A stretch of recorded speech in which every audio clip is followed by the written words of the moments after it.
كيف انت يا اخي؟ اهلا وسهلا. اي شي علومه؟ مالك مطنن يا اخي وحشني كلامك. باسمك إلهي أبدأ وأنشد كلامي، ويا كل سامع أسمع فصول الحكاية. قصرت أخاطب بالستر والحب راغب، ما كنت داري إن الخطوبة حكاية. وقل يا صديقي جزأت همي وضيقي، كم يا مطلوب هذا وعادي بداية. عاد انت فارح للهم والغم سارح، جالس تكافح من اجل المصايب. هذه الزواجة شغلة وهم ولغاجة، في كل حاجة مضمون تلك المتاعب. قد كنت مثلك اشتي زواجه لو اهلك، وبتودي في يدك واسأل مجرب. وبتصدق عاد الزواجات تفرق، به ناس مثلي بتعيش عيش سلية.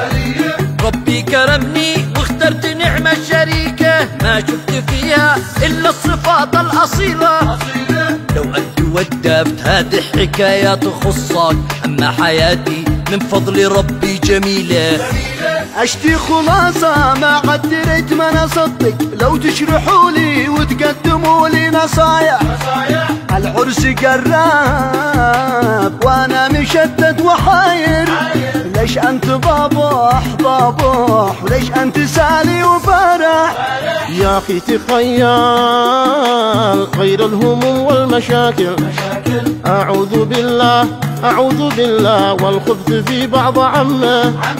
تجلس تعلم في بنتها ليل ونهار، كالشيبت بيك واليوم عايش بغمة. هذا المطالب لا يوم صارت تزاور، ترجع تقول لي ليش ما فلانة معاها، وانا من امي كالشيبت بي معاها. الوضع خارب مش وقت نجلس نكابر.